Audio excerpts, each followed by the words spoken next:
વેણુ ગીતમાં ત્રણ પ્રકારના ભક્તો છે. એક જે સાંભળે છે પણ સમજતા નથી, બીજા એવા છે જે સાંભળે છે સમજે છે પણ ગાઈ શકતા નથી, અને ત્રીજા એવા છે જે સાંભળી રહ્યા છે સમજી રહ્યા છે અને ગાઈ પણ રહ્યા છે.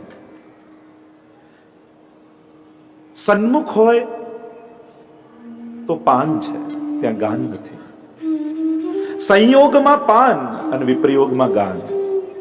અને એટલે જ દિવસની લીલાઓમાં ગોપીઓ ગાય છે અને ગોપો પાન કરે છે સેવાનું. રાત્રિની લીલામાં ગોપીઓ પાન કરે છે અને ગોપો ગાય છે. કારણ કે પાન અને ગાન એક જ સમયમાં સંભવ નથી. અને એટલે જ શુક ઉવાચથી પ્રારંભ થયું છે વેણુ ગીત. કારણ કે ગોપીઓને પ્રભુ દ્રષ્ટિ આપીને ગયા છે કે ગોપીઓ ગોકુલમાં મળી છે, ભેગી થઈ છે. કારણ કે ગૃહે ગોપ વધુ કદંબા સર્વે મિલિત્વા સમવાપ્ય યોગમ ગોવિંદ દામોદર માધવેતી. ઠાકોરજી જ્યારે વનમાં પધાર્યા છે ત્યારે દૂરદર્શન અને દૂરશ્રવણ આ બે શક્તિ આપીને ઠાકોરજી વનમાં પધાર્યા છે. ઘટના કેવી છે કે પ્રભુ વૃંદાવનમાં સખાઓને ગાયોની સાથે ગૌચારણ કરી રહ્યા છે, વૃંદાવનમાં પરિભ્રમણ કરી રહ્યા છે, વેણુ વગાડી રહ્યા છે. અને વેણુ નાદ નો જે પ્રભાવ વૃંદાવનમાં જે અનુભૂત કરે છે એ અહીંયા ગોપીઓને દેખાય છે. જે તે તત્વો, એમાં હરણીઓ હોય, ગાયો હોય, પક્ષીઓ હોય, નદીઓ હોય, ગિરિરાજ બાબા હોય, એ વેણુ નાદનો જે પ્રભાવ વૃંદાવન પર પડી રહ્યો છે એ અહીંયા ગોપીઓને ગોકુલમાં દેખાય છે. અને એક એક ગોપી એક એક દર્શન કરી અને એકબીજાની આગળ ગાન કરે છે. આ ઘટના છે, અનવસરની લીલા છે.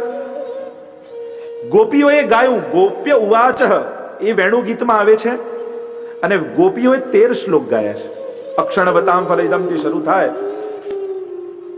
મહાપ્રભુજી સુબોધનીમાં આજ્ઞા કરે છે કાલાધિકો કૃષ્ણ.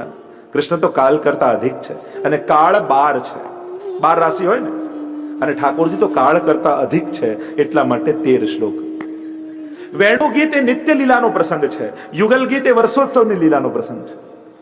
વેણુ ગીતની લીલા કઈ છે કે ઠાકોરજી જ્યારે ગૌચારણ કરવા ઘરેથી પધાર્યા, શૃંગાર ધારણ કરી અને ત્યાંથી પધાર્યા અને છેક સંધ્યાઆરતીમાં પાછા પધારશે, એટલો સમય એ વેણુ ગીતનો છે. અને એટલે જ તમે હવેલીમાં જોજો લગભગ એટલો ટાઈમ 13 ઘડીનો હશે. એટલી લીલા તમે જુઓ ને, 13 ઘડીની લીલા છે. 1 ઘડી એટલે 24 મિનિટ. એટલે તમે જો ટાઈમનો સરવાળો લગભગ કરશો ને, હવેલીઓમાં દર્શનનો, શૃંગાર પછીથી લઈને સંધ્યા, લગભગ 13 ઘડીનો પીરિયડ હશે. તો એ સમયનો અવસર અને એ સમયનું ગોપીજનોનો વિરહનો કાળ છે. એટલો સમય છે ને કે અહીંયા ગોપીઓને તાપ થાય છે. અને એટલે ગોપો નથી ગાતા, ગોપીઓ ગાય છે. કારણ કે ડૂબે સો બોલે નહીં, બોલે સો અંજાન, ગહેરો પ્રેમ સમુદ્ર કો ડૂબે ચતુર સુજાન. રસમાં ડૂબ્યો હોય ગાઈ ના શકે, એ પાનમાં લાગે. તમારે જેમ તમને કોઈ રસપાન કરાવે કે જલ પીઓ અને મોઢામાં હોય, કોઈ પૂછે કેવું છે કેવું છે, તમે શું કરો? 1 મિનિટ અંદર ઉતરી જાય, હા બહુ મીઠું પાણી છે. પણ મુખમાં હોય ત્યાં સુધી બોલી શકતા નથી. એમ સખાઓ હમણાં ગાતા નથી, સાથે છે ને સેવાના રસના પાન કરી રહ્યા છે, મોઢામાં ભરાયેલું છે. કઈ કેમ શકે, ગાઈ કેમ શકે? અને અહીંયા ગોપીઓ ગાવા ઈચ્છે છે પણ દર્શન કર્યા ને એટલે રસપાન થવા લાગ્યું, એટલે પાન કરી રહી છે. સુખદેવજી કે સમય થઈ ગયો છે, વેણુ ગીત ગાઓ, કથા આગળ વધી રહી છે. પણ ગોપીઓના તો પાન ચાલી રહ્યા છે હમણાં, એટલે ગાઈ ન શકી. એટલે સુખદેવજીએ વેણુ ગીતનો પ્રારંભ કર્યો. અને સુખદેવજીએ વેણુ ગીતનો પ્રારંભ કરતા સુખદેવજી બોલ્યા, આ પ્રકારની શરદ ઋતુ વડે સ્વચ્છ થયેલા જલ જેમાં છે તેવા પદ્માકર સુગંધિના. પદ્માકર કમલવાળા જલાશયોમાં સુંદર ગંધવાળા, પવન વડે સુગંધવાળા એ વૃંદાવનમાં નવિશદ વાયુનાવાતમ. ધીમે ધીમે મંદ મંદ વાયુ, તાજા ખીલેલા કમળો જેમાં સુંદર કમલની મંદ મંદ સુગંધ છે. એટલે લલિત વ્રજદેશ ગિરિરાજ કહ્યું ને, ત્રિવિધ પવન સંચરે. 3 પ્રકારનો પવન વૃંદાવનમાં વાય છે. 3 પ્રકાર કયા? મંદ, શીતલ અને સુગંધિત. આ 3 પ્રકારનો પવન છે. આ પવન પણ પ્રભુની સેવા કરે છે. મંદ મંદ વાયુ આવે તો જ્યારે પણ આપણે ઠાકોરજી આગળ પણ પંખો કરતા હોઈએ ને, ઘણા લોકો અમારી પાસે આમ વાવાઝોડાની જેમ પંખો કરે, આમ કાઠિયાવાડમાં આમ ઝપેટો મારે, આમ એમ લાગે જાણે વાવા સેન્ડી આવતો હોય ને અમેરિકામાં આવ્યું એવું જ લાગે, જાણે બધું ઉડી જાય આજુબાજુ. તો પવન કઈ રીતે ગયા? ત્રિવિધ પવન સંચરે, સુખદ ઝરના ઝરે, લલિત વ્રજ દેશ ગિરિરાજ રાજ. મંદ પવન જે સુહાતો હોય, જો આપણે ત્યાં એક શબ્દ છે પૂછે સુહાતું જલ લાવજો. સુહાતું આમ બહુ ગરમ એ નહીં, ઠંડુ નહીં, સુહાતું ઠાકોર જે અનુકૂળ લાગે. કારણ કે સેવામાં અનુકૂળતા શબ્દ બહુ મહત્વનો છે. સેવ્યનું સુખ જેમાં છે એ સેવા છે. એટલે મંદ, શીતલ, એટલું ઠંડુ બી નહીં કે ઓઢવું પડે પવન, અને એવું ગરમ પણ નહીં કે શ્રમ પડે. આમ એક શીતલતા, ઘણી વાર પ્લેઝન્ટ વેધર જેને કહીએ ને કે આમ બહુ પ્લેઝન્ટ છે, જેનાથી આનંદનું વર્ધન થાય એવું મંદ, શીતલ અને સુગંધિત. ઠાકોરજીને જયારે મહાપ્રભુજીને પણ જયારે આપણે ધોતી ઉપરણા ધરીએ આદિ કરીએ તો બેઠકજીમાં જઈએ તો ઘણાને એવા જૂના વસ્ત્રોની વાસ આવતી હોય ધોતી ઉપરણામાં. તો આપણે ત્યાં ક્રમ છે કે આમ અત્તર સમર્પિત કરી, આ એકદમ કોરું લાવીને સીધું ધરી નથી દેવાતું આપણે. કારણ કે એની આમ ધરવાનો આનંદ હોવો જોઈએ, જો ગ્રહણ કરવાનો આનંદ હોવો જોઈએ. દરેક વસ્તુમાં સુંદરતા એ પુષ્ટિ માર્ગનું એક અભિન્ન અંગ છે. નવું જ હોય પણ સુંદર છે એનું પણ જોવાનું. કોઈ વસ્તુ કોરી જ હોય, બસ કોરાનું બહુ મહત્વ, એટલે બધું કોરું લાવો, એમાં ગમે તેવું હોય કોરું હોવું જોઈએ, તો એવું પણ જરૂરી નથી. સુંદરતા એનો અંગ છે. ધરવું જ મહત્વ નથી, જો ધરું આરુગાવતા પણ આવડવું જોઈએ. બનાવવું જ મહત્વનું નથી, કર્મ અનુહાર લીવાવે. આપણે તો નિત્ય લીલામાં હરિરાયજી કહે છે ને કે બનાવ્યું એ જ મહત્વ નથી, પણ પછી એવું ઢગલું કરીને ઊંધિયું બધાનું કરી દેવું એ જરૂરી નથી. લોકો તો સુકો મેં હોય ધરે તો એવું ઊંધિયું કરી નાખે બધાનું ભેગું. ઠાકોરજીને ગોતું આમ છૂટું પાડતા હશે ઠાકોરજી, આમ થાળી ઉછાળીને કે મિશ્રી છૂટી કરું, આ કાજુ જુદા કરું, દ્રાક્ષ જુદા પાડું, એવું મિક્સ કરે તો એ પણ જરૂરી નથી. ધારો એને પણ સુંદર રીતે. મિશ્રી પણ ખાલી મિશ્રીની આજ્ઞા હોય તોય કેટલું બધું થઈ શકે. એને ખીલોના બનાવાય, એને કેસરવાળી કરાય. ઉત્સવ આવે તો એમાં કઈ વિવિધતા કરીને ઠાકોરજીને આરોગાવી શકાય. જેને મનમાં સૌંદર્ય, જો બહારનું સુંદરતા એ તમારા મનના સૌંદર્યને ખીલવે છે. આ કેવલ બહારની સજાવટ જ નથી, તમારું મન સુંદર થાય છે. તો એને પણ ઉત્તમ. તો મંદ, શીતલ અને સુગંધિત, આ ત્રિવિધ પવન એટલે નવિષદ વાયુના વાતમ. અને એવા વૃંદાવનમાં સગો ગોપાલ કોચ્યુત, એ અચ્યુત ભગવાન. કારણ કે રસનો નાયક છે ને એ તો અચ્યુત, એનો નાશ થાય, ક્ષીણ થાય એનો આનંદ એવો નાયક ન હોવો જોઈએ. એ તો સિરમોર, એને તો લીલા કરતા કરતા એનો આનંદ વધતો જાય એવો અચ્યુત પરમાત્મા લીલાનો નાયક છે. અને એવા પ્રભુ વૃંદાવનમાં પ્રવેશ કરી રહ્યા છે. આપણા ગોપાલદાસજી પણ એનું વર્ણન કરે છે ને, જબ પ્રભુ ગોપ બાलकों और गायों के साथ वन में पधारते हैं तब यहाँ सभी गोपियां इकट्ठी होती हैं और प्रभु वहां जो लीला कर रहे हैं उसका अवगाहन करती है. कारण સગો ગોપાલકોચ્યુત, ગાયો ને ગોપાળકો સાથે. ટીકા માતા આચાર્યો બહુ સુંદર સુંદર અર્થો કરે.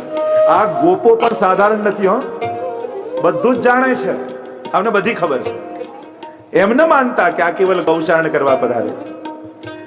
ગોપ બાળક, અહીંયા ગોપીઓને આનંદ કેમ થાય છે ગોપ બાળકો સાથે? ગોપાલદાસજી કહે છે ને ગાન કરતા ગોપીઓને બહિરંગ ગોપ અને અંતરંગ ગોપ.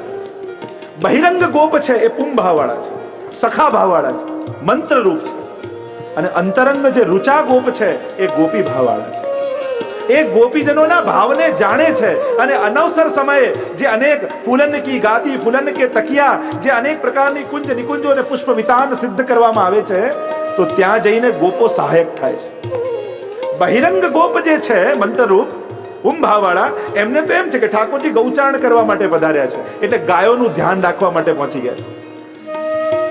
જો આ અંતરંગ ગોપોને જોઈ મહાપ્રભુજી એટલે જ કહ્યું સખ્યમ મધુરમ. આ સખ્યોનું માધુર્ય મહાપ્રભુજી જાણે છે. એને પણ એ ભાવની ખ્યાલ છે અને એટલા માટે એ ભાવ એમની અંદર છે. અને અંતરંગ જે ગોપો છે એ પહોંચી જાય છે અંદર ફૂલ મંડળીઓ સિદ્ધ કરવા માટે. ઠાકોર ફૂલન કી ગાદી, ફૂલન કે તકિયા, અને ઠાકોરજી માટે ગોપીજનો જે મનોરથ હોય એ મનોરથોમાં લાગી જાય, પુષ્પ વિતાન સિદ્ધ કરે, પોતાના હાથે ફૂલોની માળાઓ સિદ્ધ કરે, અને આખું ગાદી તકિયા બધું જ બિછોના બધું જ ફૂલોનું સિદ્ધ કરી. અને આને જ જોઈ ગોપાલદાસજીએ ગાયેલું રંગ અનેક ઉપજાવે છે. અને મધ ગજગતિ શ્રી ઠાકોરજી પધારી રહ્યા છે ગોકુલમાં. આ રંગ અનેક ઉપજાવી સગો ગોપાલ લકોચ્યુત, એવા અચ્યુત પરમાત્મા ગોપ બાળકોની સાથે લીલા કરી રહ્યા છે. વૃંદાવન કેવું છે? આધિ દૈવિક વૃંદાવનમાં પ્રવેશ કર્યો છે એમ મહાપ્રભુજી કહે છે. આધિ ભૌતિક, આધ્યાત્મિક અને આધિ દૈવિક વૃંદાવન બીજે ક્યાંય નહીં, સ્વામીજીના હૃદયમાં છે. વૃંદા કોણ છે? એ સ્વામીજી છે. અને અવન એટલે એમનો હૃદય, અને ઠાકોરજીએ ત્યાં પ્રવેશ કર્યો છે. ન વિશદ વાયુના વાતમ સગો ગોપાલકો કુંજ નિકુંજ, છેક ગાઢ નિકુંજો સુધી ઠાકોરજી પ્રવેશ કર્યો.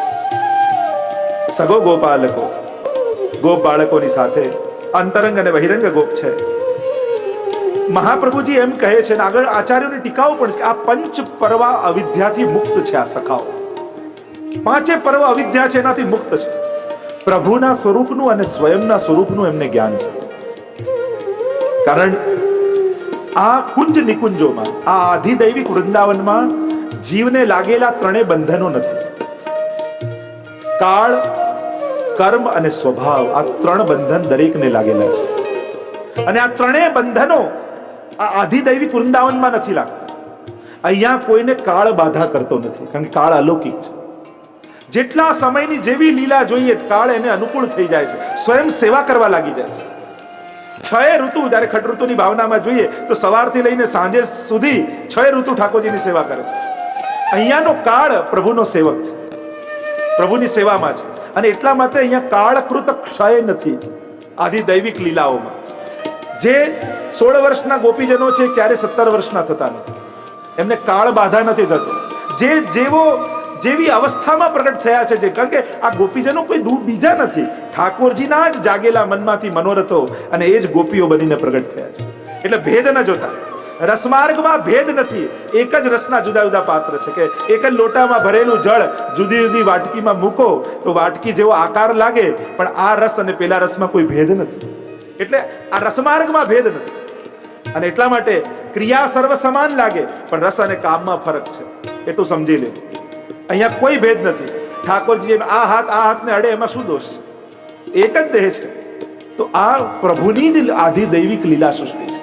તો કાલકૃત ક્ષય અહીંયા નથી, કર્મકૃત પરિણામ નથી, અને સ્વભાવકૃત બંધન નથી. અહીંયા જેવા પ્રભુએ પ્રગટ કર્યા છે એવા જ છે. અને એ પ્રમાણે પ્રભુને આનંદ આપે છે. આ આખો લીલા માર્ગ છે. અને લીલા અને ક્રિયામાં એ જ ફરક છે. આનંદ મેળવવા માટે જે થાય એ ક્રિયા, અને આનંદને કારણે જે થાય એ લીલા. જીવ ક્રિયા કરે છે, દરેક વસ્તુ કરીને આનંદ મેળવવાની કોશિશ કરે છે, આ ક્રિયા. અને પ્રભુ અનાયાસેન હર્ષાત ક્રિયમાણ ચેષ્ટા સલીલા. મહાપ્રભુજી વ્યાખ્યા કરે. લીલા શબ્દની વ્યાખ્યા શું થાય?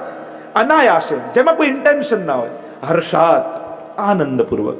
હૃદયનો પ્રભુનો આનંદ જ્યારે એમની અંદર સમાય નહીં, અને પ્રભુ પોતાનો આનંદ અનુભવ કરવા માટે પોતાના આનંદને અભિવ્યક્ત કરે, એનું નામ લીલા છે. એટલે ઇન્ટેન્શન નથી, આનંદની અભિવ્યક્તિ એ જ લીલા છે. તો આ લીલા અને ક્રિયાનો ફરક. ક્રિયામાં આનંદ મેળવવાની વૃત્તિ છે, અને લીલામાં આનંદ અભિવ્યક્ત કરવાની વૃત્તિ છે. 3 વસ્તુ નથી. પંચ પર્વ અવિદ્યાથી મુક્ત છે, મહાપ્રભુજીએ કહ્યું. સાક્ષી રૂપે અનુભવ કરે છે. માનો ચિત્રે લખી, ગોપાલદાસજી પણ કહે છે, એ લીલાનો અનુભવ દર્શન કરી અનુકૂળ થાય, સહાયક થાય છે લીલામાં સખાઓ. અને ઠાકોરજી સ્વામી જે લીલા થાય એના દર્શન કરી અને એ આનંદને અનુભૂત કરે છે આ સખાઓ. સ્વાર્થ વગર સાક્ષી બનીને સેવા કરે, એ જ સાચો સેવક, એમ મહાપ્રભુજી કહે છે. સેવા સમજાવતા મહાપ્રભુજી કે સ્વાર્થ વગર અને સાક્ષી બની જે લાભ આપવાની વૃત્તિ વાળો હોય ને, એ સેવક. એમ લાગે કે કોઈ માજી કથામાં આવ્યા છે, બેસવાની જગ્યા નથી ને ખુરશી પરથી તમે ઊભા થઈ એને બેસવા દો, તો તમે સેવક છો. કથા તમને ગોતતી ગોતતી તમારી અંદર ઉતરશે. આ સેવક વૃત્તિ, લાભ આપવાની વૃત્તિ. અને જ્યાં પણ હો ત્યાં લાભ આપવાની વૃત્તિ. જ્યાંથી પણ અમને ક્યાં કહ્યું સેવા કરવાનું, અમે ક્યાં ઊભા રહી. લો, વૈષ્ણવ તો એ જેની દ્રષ્ટિ સેવાને શોધે, જેની નજર ગોતતી હોય એ વૈષ્ણવ. સેવા માટે કહ્યું કે આમંત્રણની અપેક્ષા ન હોય. એ તો જ્યાં લાગે કે અહીંયા મારી જરૂર લાગે છે ત્યાં ગોઠવાઈ જવું, એનું નામ સેવક વૃત્તિ. આ સખાઓ એવા છે, પ્રભુની સેવામાં તત્પર છે. બહિરંગ સખાઓ છે, આ બધી લીલાઓથી અજાણ છે. એ કેવલ ગૌચારણ કરે છે, સંભાળે છે, ગાયોનું ધ્યાન રાખે છે. અને આમ 2 પ્રકારના ગોપો, ગાયોની સાથે પ્રભુ પ્રવેશ કરે છે. ગાયો પણ સાધારણ નથી. સબગુણ પૂરન સબે અનૂઠી. નિત્ય લીલામાં તો કહ્યું ને, સબ ગુણ પૂરણ, ગાયોમાં જેટલા ગુણ હોય એટલા બધા જ છે, અને સબે અનૂઠી અનુપમ છે. પ્રવેશ કર્યો એ વૃંદાવનમાં. મંદ મંદ શીતલ સુગંધ આવી રહ્યા છે, પવન વાઈ રહ્યો છે, શરદ કાલીન સ્વચ્છ જળ છે. એ લીલાને અનુકૂળ થયું છે. આખું વૃંદાવન લીલાને અનુકૂળ થઈ રહ્યું છે. જ્યારે ઠાકોરજી અને સ્વામીજી યમુનાજીના તટ પરથી પધારતા હોય, આ સરોવરના કિનારેથી પધારી રહ્યા છે. એક આશ્ચર્ય જોયું. શરદકાલીન સ્વચ્છ જળ છે, પણ કમલ કુમુદ નાના અલી સુંદર. એક સાથે કમળ અને કુમુદ બંનેને ખીલેલા જોયા. આશ્ચર્ય થયું. કમળ તો સૂર્યને જોઈને ઉગે, અને કુમુદ પોયણા હોય ને એ તો ચંદ્રમા જોઈને ખીલે.